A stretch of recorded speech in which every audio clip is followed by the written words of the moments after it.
Stop for a moment, my child. Whatever your hands are holding, let it rest. Because what I am about to tell you will change the way you see everything you have walked through. While I was preparing this word for you, I paused over your life. Something I saw in you made all of heaven grow quiet. Not something you planned. Not something you did to be admired. Something that rose out of you so naturally that you never guessed the weight it carried in the unseen world. I want you to hear this in stillness, because it will not settle into a hurried heart. This is not a word for a crowd. It is for you alone, the one whose heart is beating a little faster right now without knowing why. Your spirit recognizes my voice even while your mind is still deciding whether to believe. That quiet stirring you feel is not these words placing something new inside you. It is my spirit confirming what you have sensed for days. Let me tell you what I saw. Not long ago, you passed through one of the hardest stretches of your road. Something came against you that seemed designed to break you. The wrong done to you was real. It was not imagined, and it was not small. The person who hurt you gave you every reason to answer in kind. Anyone who knew the whole story would have understood if you had turned cold or cruel, or simply walked away. In that moment, your own nature was shouting at you. It told you to repay what you had received. It told you to defend yourself, to expose them, to let the fire in your chest have its way. Every reasonable voice inside you argued for anger, and anger would have been easy to excuse. But something deeper in you chose another road. You held your tongue when a single sentence could have wounded them. You covered them when you could have laid their failure bare before others. You stayed and tried again when leaving would have cost you nothing in the eyes of anyone. You answered a real injury with a real mercy.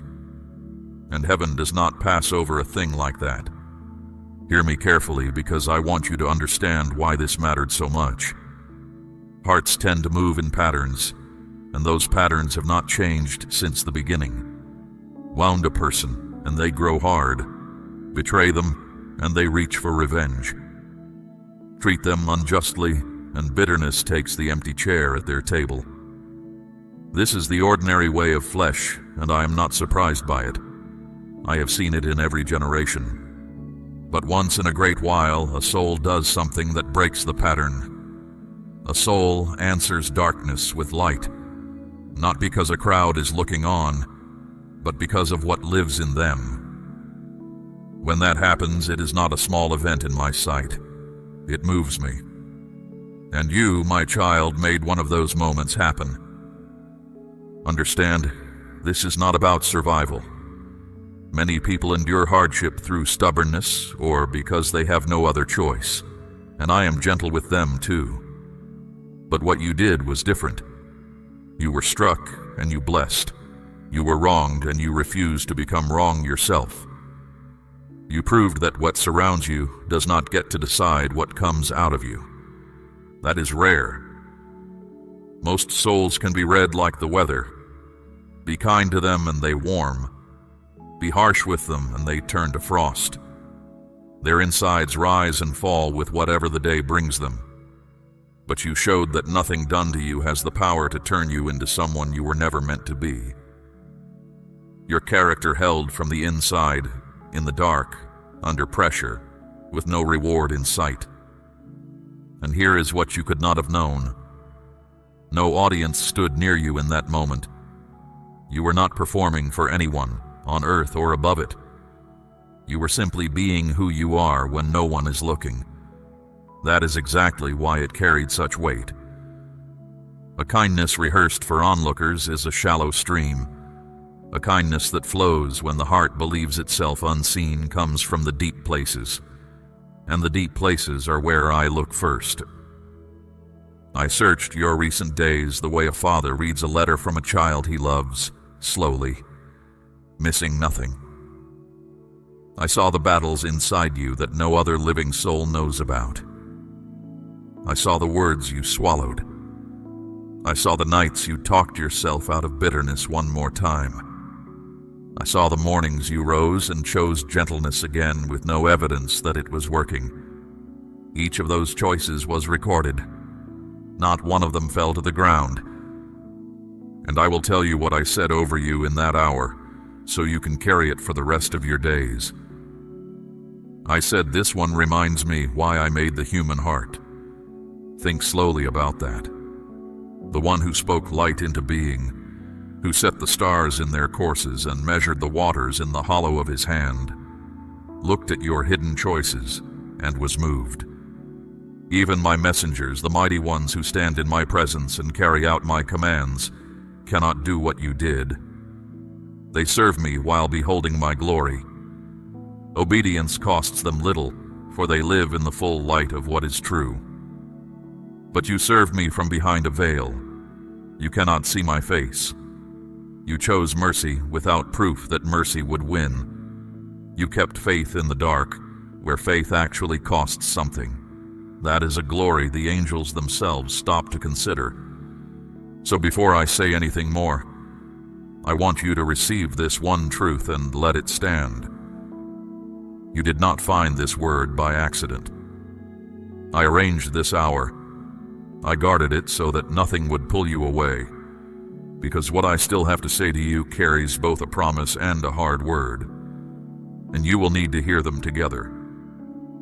If you know somewhere beneath all your doubts that this word has found the right heart, then speak your amen to me now softly, as a child answers a father in the dark. Now let me show you something you have never been able to see. The part of your story that unfolded beyond your sight. Because when you chose kindness over righteous anger, you did not simply do a good deed. You struck a blow in a battle you did not even know you were fighting. There is a reason darkness presses so hard against a soul like yours. Its aim has never been merely to hurt you.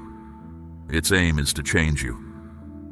Every attack you have endured carried the same hidden purpose: to pull you down into bitterness, to teach your heart to hate, to make you answer poison with poison. For when a soul returns evil for evil, it steps out from under my covering and begins to move by the very power that seeks its ruin.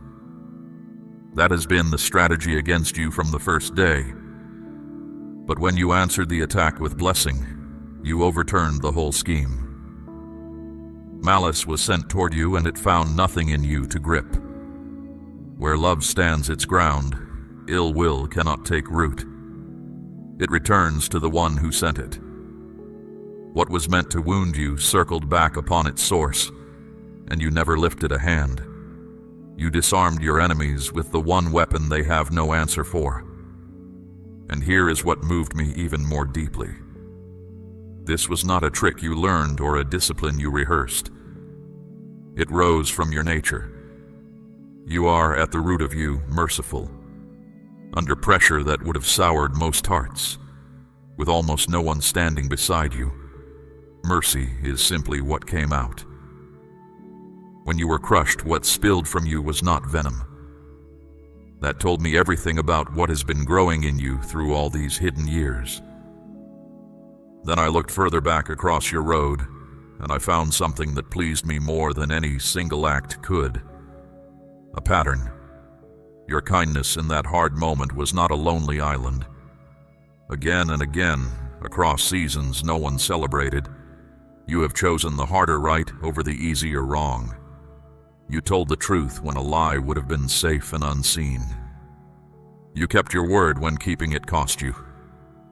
You showed patience to people who never understood what it cost you, and may never thank you. You have been living like one of my chosen ones without knowing you were doing it. No applause, no certainty that any of it mattered. No sign in the sky telling you to continue. You did what was right for no other reason than that it was right, in small matters and in costly ones, when anyone would have excused you for less. That kind of steadiness, held over years and in secret, is the mark I searched the whole earth to find. It is what separates a soul I can bless from a soul I can trust. So let me now open your eyes to what has already begun shifting around you, because heaven's regard is never idle. My favor moves. It leaves evidence. And when you learn to recognize the evidence, you will stop calling it coincidence. Consider first what has been happening to the schemes against you. Think back over these recent weeks. There were those who spoke against you, who worked quietly to see you fall, who sent ill will toward your life like arrows loosed at night. Now consider what has become of their plans.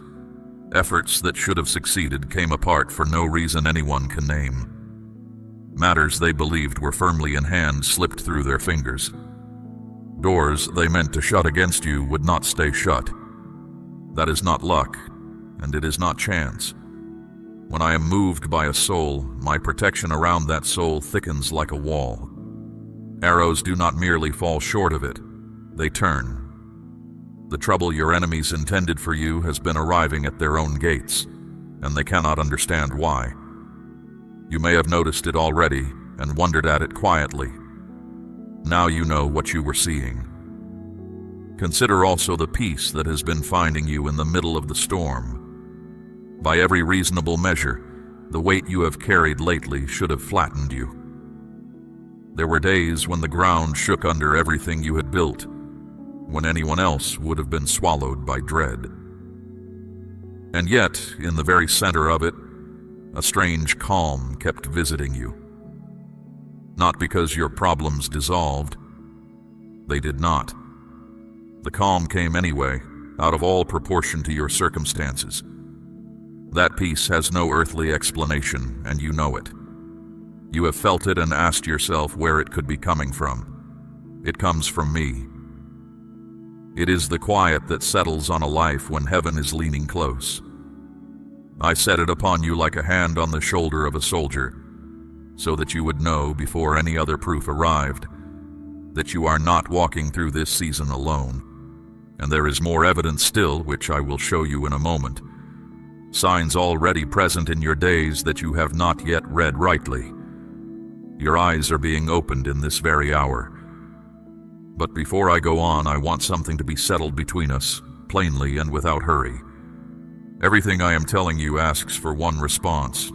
Not excitement, not curiosity, but trust. The kind of trust that keeps listening when the word turns hard, and keeps standing when the promise seems slow. I am not asking you to feel something. Feelings rise and fall like tides.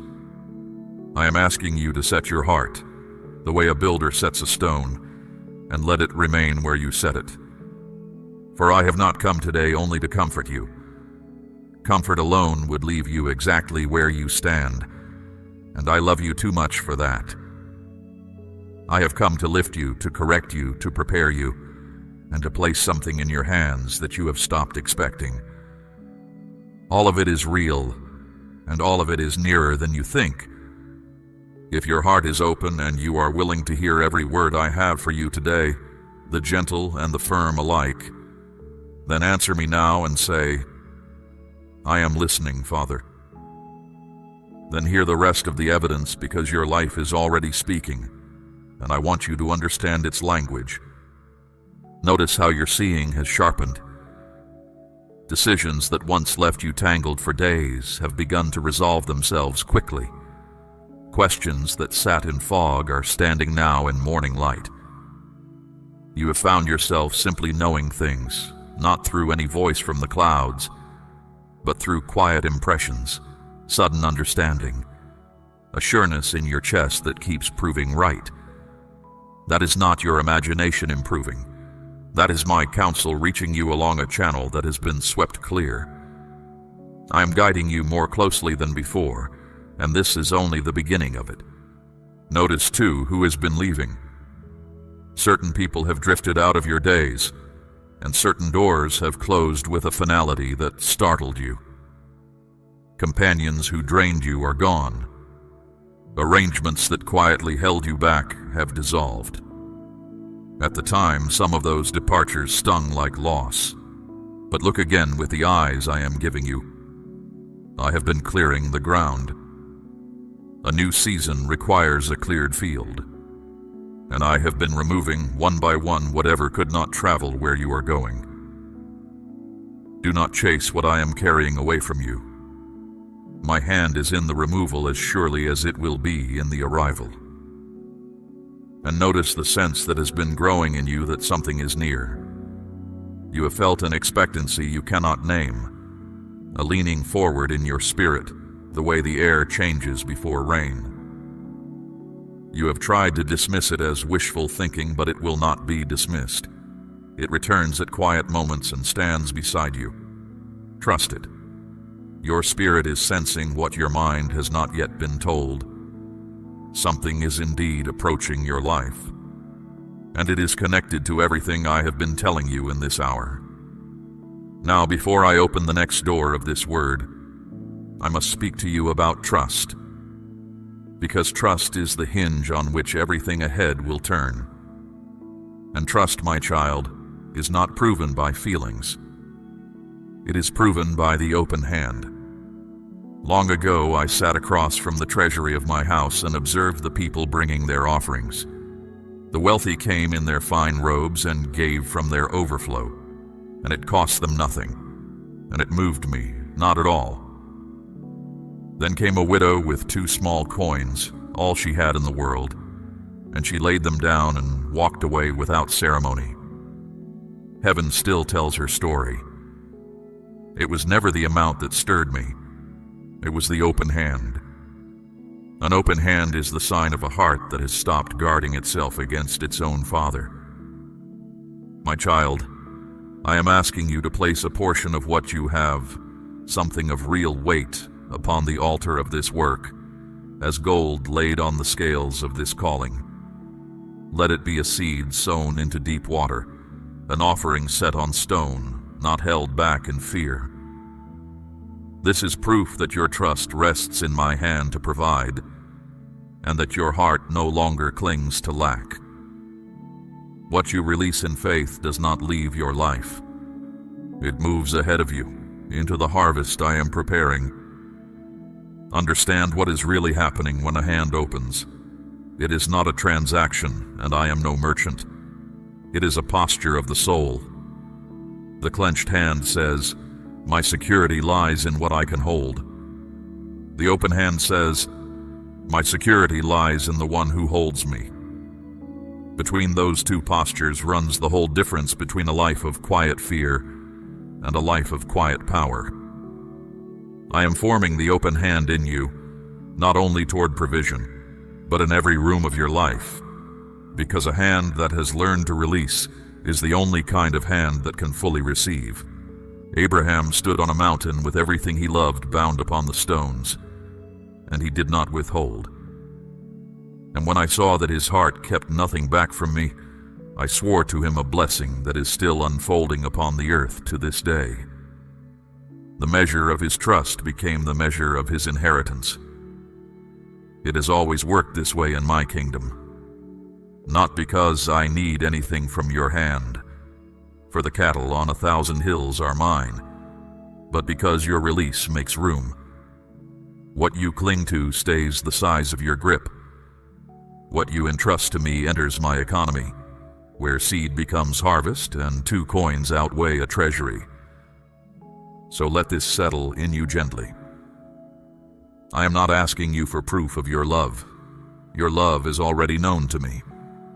I am inviting you into freedom, the freedom of a soul that has stopped negotiating with fear. Fear whispers that there will not be enough, that tomorrow must be hoarded against, that safety lives in the storehouse. But you have seen by now where fear leads. It leads to shrinking, and you were not made to shrink. Now, having spoken of trust, I must go further in, because this hour holds more than affirmation. I told you at the beginning that I carry 2 words for you today. The first you have been hearing. Heaven has been moved by you. Favor is gathering around you, and evidence of it already marks your days. That word is true, and nothing I say next will take 1 grain of it away. But there is a second word, and it is a firm one. I will not soften it, because you need it whole. A father who stays pleasant while his child drifts toward a cliff does not love that child. My firmness is my love wearing its working clothes. Something has happened in your life that must be set right, and I intend to set it right today, in this hour, before the blessing I have described comes into full view. Do not be afraid of what comes next. Correction from me never arrives to crush. It arrives to rescue. Stay with me now, exactly as you have stayed this far, and let me say the hard thing and the beautiful thing in the same breath, for they belong together, and both of them carry your name. Hear now the hard word. There was a moment not long past when you made a choice your own heart warned you against. You knew the line was there. You felt my hand pressing gently against your will in that moment, a resistance you could not explain, and you moved forward anyway. I was not absent when it happened, and I was not silent. Heaven saw it, and heaven does not pretend. Do not rush to defend yourself. Do not reach for the explanations you have been quietly rehearsing. I have heard every one of them already, and I know the truth that lies beneath them. This hour is not for argument. It is for honesty, and honesty is the only thing I require of you right now. Understand how it truly happened, because it did not begin where you think it began. It did not begin with your hands. It began with a thought.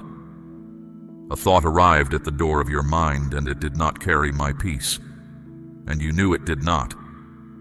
But instead of turning it away, you gave it a room to live in. You returned to it. You let it stay past the hour when you knew it should go. And the thought became a leaning, and the leaning became a decision, and the decision became an act. By small degrees, the way it always happens. No one falls all at once. They drift, one quiet warning at a time, each one a little easier to ignore than the last. And when it was done, you felt the change at once, though you told no one. The peace inside you turned unsettled. Your prayers grew heavier in your mouth. A low restlessness followed you from morning into night, and you called it stress, and you called it weariness. But your spirit knew its true name. That churning was your own heart telling the truth while your lips stayed silent. Now hear what my firmness is aimed at, and hear it clearly.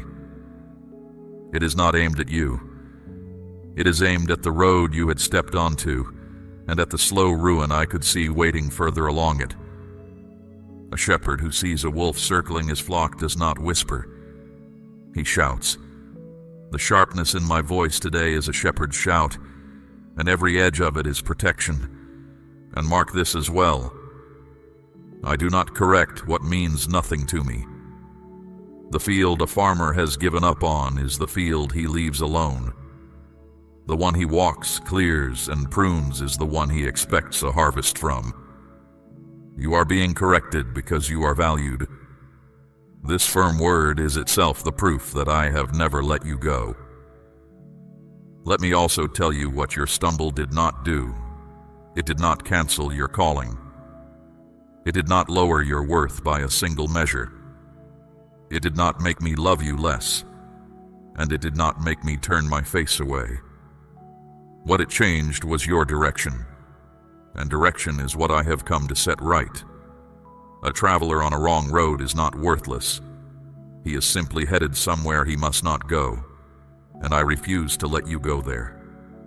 The greatest danger before you now is not the stumble itself. It is pride. Pride will tell you this word belongs to someone else. Pride will murmur that it was not so serious, that everyone does it, that you can quietly manage it alone. Pride has walked stronger souls than you into places from which they never returned. Do not let it speak for you today. There is a weight resting on you as you hear this. I know you feel it. It is not condemnation. Condemnation crushes a soul into the dirt and leaves it there. What you feel is conviction, and conviction is a mercy. Confusion wanders in circles for years, but conviction points to one thing and says, "Here, this is the matter, deal with this." I have made it that clear because I refuse to let you miss it. Remember the Shepherd King. He fell far harder than you have. He took what was not his and he covered it, and for a season he called the covering peace. But when my word finally cornered him, he did not argue. He spoke 4 plain words. "I have sinned against you," and that broken honesty opened a door to mercy that his crown could never have purchased. I am listening for those 4 words from you. Not a performance of sorrow, not endless self-punishment. Just the plain truth from a plain heart, with nothing hidden behind your back. So here is the way home, and I ask you to walk it without skipping a single step, for the road back is shorter than you fear. But it must be walked honestly, or it is not walked at all. The first step is honesty with yourself. Name what happened fully, with no excuse stitched to it. Do not dress it up, and do not shrink it down. What is brought into the light loses its power to hide, and what stays hidden keeps its grip. Bring it out into the open before me, all of it, and you will feel its hold begin to loosen the very moment you do. As long as you defend the thing, you remain tied to the thing. You do not need to win an argument with me. You need only tell me the truth, and the truth is something I have already made a way through. The second step is to turn back to me deliberately, not casually. Do not think of me in passing, the way you think of the weather. Come to me on purpose. Speak to me plainly, in your own words, as a child speaks to a father he trusts. Then be still, and let the stillness do its slow, deep work. In that stillness, something will shift. The cold draft from that open door will fade. The churning will grow quiet. That is the sound of a door closing.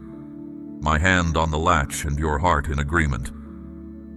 What was opened in a careless moment is shut in a deliberate one.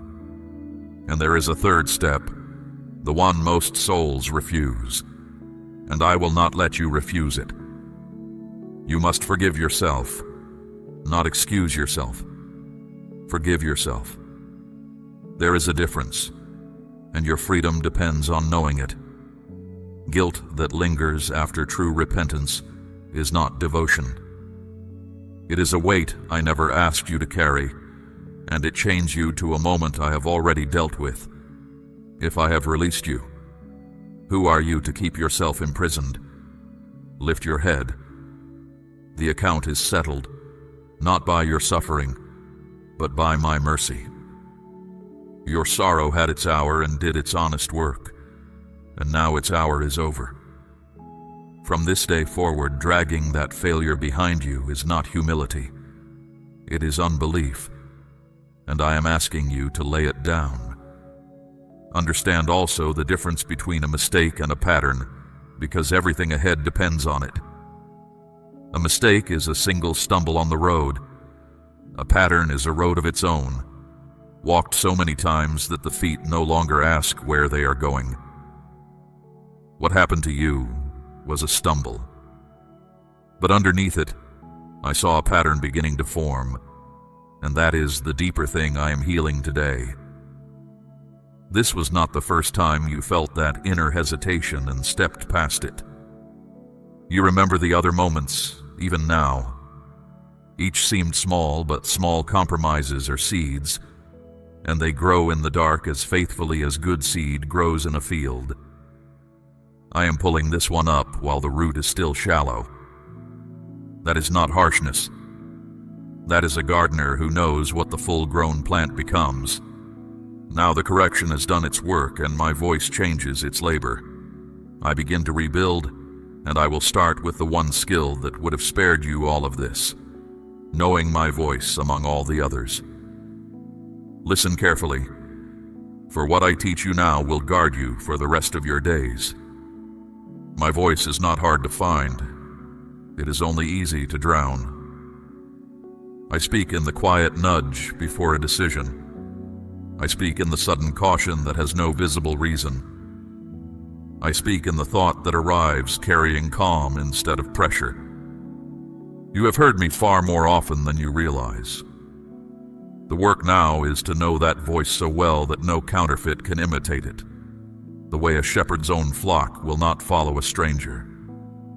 Here is the first mark of my voice, and I want you to hold it for the rest of your life. My guidance carries peace, not always comfort and not always ease, for I sometimes ask hard things. But even my hard words arrive on steady ground. When peace is present, you may move. When peace lifts, stop where you stand. Peace is not merely a feeling I give you. It is a signal I speak through. You felt that signal leave you in the very moment we have been speaking of. One breath there was stillness, and then there was churning, and you moved anyway. Never again treat that churning as a mood to push through. It is a sentry on your wall, and when the sentry calls out, the gates are to be shut, not argued with. Here is the second mark. My voice leads. It does not shove. The pressure that says now, quickly, before you think, before you pray, that urgency is almost never mine. I created time, and I am never late within it. When something is truly from me, it survives a pause. What cannot survive a pause was counting on your haste, and whatever counts on your haste fears your clarity. So build the pause into your life. Before the decision, before the answer, before the step, be still for one moment and ask me. Sometimes a single, honest breath is enough for the fog to lift. The stumble we have dealt with today happened in the space where that pause should have been. Guard that space from now on as you would guard a treasure, because that is what it is. Now hear me about your attention, for your attention is the gate of your whole life. Whatever you behold, you are slowly shaped by. Whatever you nourish grows, and whatever you starve weakens. There are voices and influences near you that seem harmless on the surface, yet each one leaves a residue, and residue builds. Some of what you have allowed close to you lately has been pulling you off course by slow degrees. I am not asking you to fear the world. I am asking you to keep the gate. Ask of everything that wants your attention one simple question. Does this leave me nearer to my Father or further away? The answer will come quicker than you expect. What you have lacked was never discernment. It was decision. Some things will need to be stepped away from, and I will show you which ones. Do not mourn them. This is not loss. It is pruning, and pruning is done only to branches meant to bear more fruit, never to branches that are finished. When the vine dresser cuts, the vine does not shrink. It readies. Guard also the words you speak inside yourself when no one is listening. That inner voice has been harsher to you than any enemy, harsher than I have ever been. It calls you a failure where I call you my child. It rehearses your worst day on an endless loop, while I have already thrown that record away. From today, when that voice speaks, answer it with what I say. Let your mind be renewed until your thoughts tell the truth, for that is what transformation actually is. Not effort piled upon effort, but a mind slowly retrained to agree with heaven. When your thoughts align with my truth, your choices follow without strain, the way a wheel follows the road. Fix the spring and the stream runs clean. And one word about discipline, because that word has been soured for you, and I want to restore its taste. Discipline is not restriction. Discipline is consistency, nothing more. It is choosing the same right thing on the gray, ordinary days that you chose on the shining ones. No one drifts into steadiness. It is built, one kept moment at a time, and I am building it in you now. You will not feel strong at first, and that is not failure. Strength of this kind grows as an oak grows, without noise, without a single dramatic day, yet immovable once the years have done their work. If you receive this correction with an open heart, and you are willing to be trained by it, whisper to me now, Father, teach me, I am yours. Now I must speak of the years, because the years have been a quiet wound between us. You have questions you stopped asking out loud. You buried them under politeness in your prayers, but I heard them anyway. Why has it taken so long? Why them and not me? Why do the ones who never sought you seem to run ahead while I stand still? You have stood at celebrations for people who began long after you and arrived long before you. You clapped for them with an ache behind your smile. You spoke blessing over them with a voice that did not shake. And then you went home and sat in the quiet and wondered what was wrong with you. I was present for every one of those evenings. Not one of them escaped me. And there were harder nights still. Nights you wondered whether you had misheard me all those years ago. Nights you turned the old promise over in your hands like a coin you could no longer spend. You never said it in those words. You did not have to. So let me answer the buried questions now plainly, as a father answers a grown child.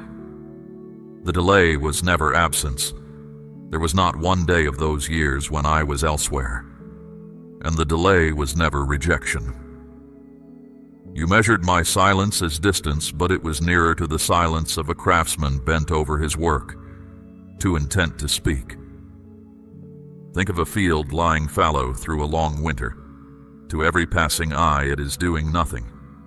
In truth, it is doing some of the most important work of its life. The ground rests and mends.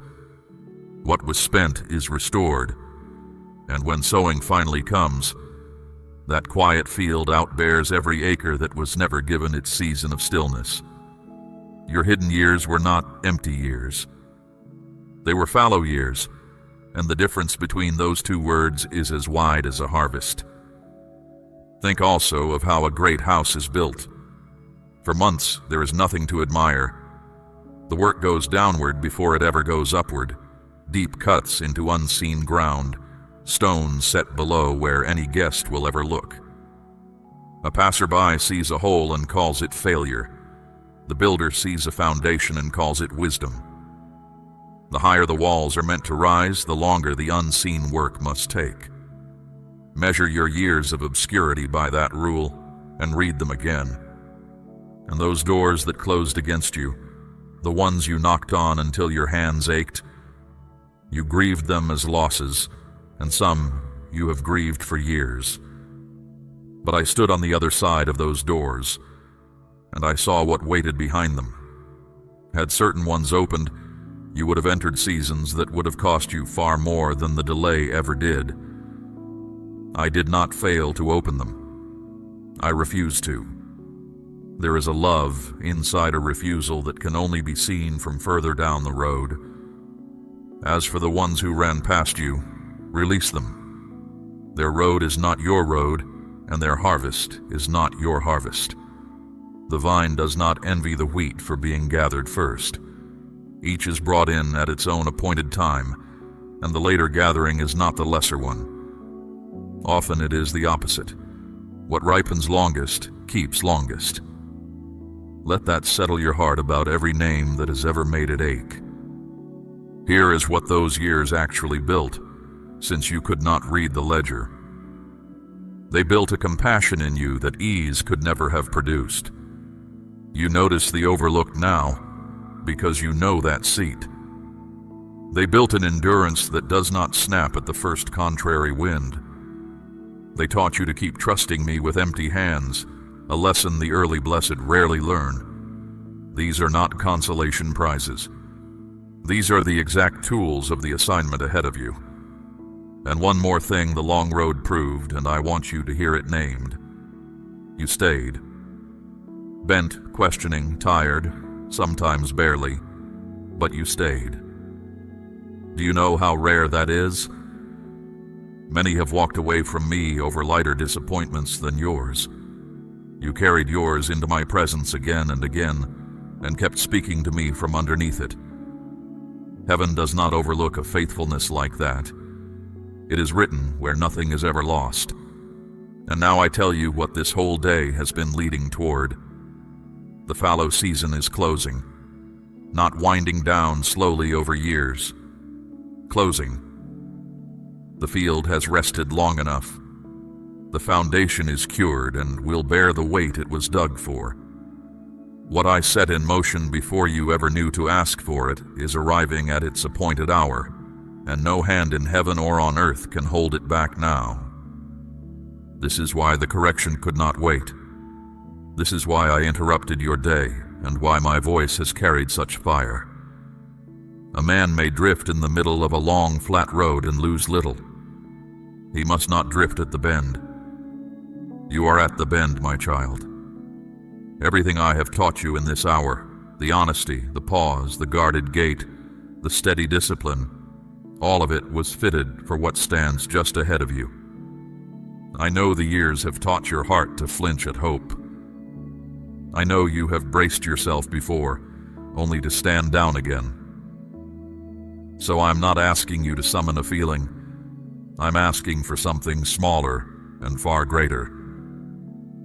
Take my word against the evidence of the years, on the strength of my voice alone, the way a sailor trusts the star he cannot touch.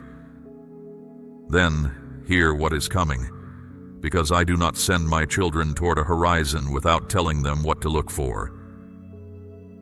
The blessing I have prepared arrives in 3 streams, and when they reach you, you will recognize my hand and not call it luck. The first stream is sudden favor. Doors will begin opening that you never knocked on. A conversation that seems ordinary will turn, in a single sentence, into the connection your path required. People who never noticed you will find you resting on their minds and not know why. But you will know why. I go ahead of my children. I speak their names in rooms they have not yet entered. What years of striving could not force open, one appointed moment will. When it happens, do not stand doubting at the threshold. Recognize it, thank me, and walk through. The second stream is restoration, and it runs deeper than you expect. Things that were taken from you are coming back, and they do not return as they left. They return increased, the way seed returns as harvest. The seasons the devourer consumed I am repaying. Even dreams you buried will stir. There is a vision you once carried that circumstances put into the ground years ago. You mourned it and moved on. But in my hands, buried things have a way of becoming planted things. It is rising again, and it rises in a wiser form, fitted to who you have become. Yet understand the boundary of this promise. I restore what I ordain, not everything you have lost. What was removed from your life as a protection will stay gone. The third stream will surprise you most, because you have lived without it so long you have forgotten its taste. Deep peace, the tight band across your chest that you now call normal. The knot beneath your ribs that never fully unwinds. The thoughts that circle your bed at night like birds that will not land. I say to all of it, this is not your inheritance. A morning will come when you wake and the dread that usually greets you simply is not there. And the accusing voice that has trailed you for years, telling you that you are too late, too flawed, too far behind, its time is up. It will be crowded out by a truer voice saying what I have always said over you. You are mine, you are called, and no one is behind who walks in step with me. And mark my word about timing, I will not have you waiting vaguely. Look for the first evidence before this present season turns. Not the whole harvest at once, but the first fruit, the early sign, the unmistakable touch of my hand telling you the weather of your life has changed. When you see it, remember this hour, and remember that I named it before it came. When the streams begin to flow, remember what wells are for. This blessing is not sent so you can build a higher wall around a fuller house. It is sent to pass through you. There are people near you still deep in their own long winter, the ones you love, the ones you carry in prayer, whose names you have laid before me more often than your own. Your task is not to be their savior. It is to be their signpost, a living answer standing where they can see it. Some words are preached. The best ones are lived. The measure you use for others becomes the measure used for you, pressed down, shaken together, running over. One caution, and receive it as tenderly as I speak it. When favor comes quickly, the old pattern will whisper that you no longer need the pause, the stillness, the daily returning to me. Full hands drift more easily than empty ones. Keep the same nearness in harvest that you learned in famine. For the goal was never the streams. The goal was always the fountain. If ever you must choose between what fills your hands and what fills your soul, choose me, and you will find you have lost nothing worth keeping.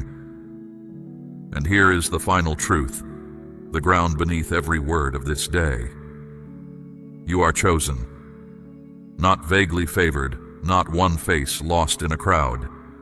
Chosen deliberately, by name, for work that fits no other life but yours.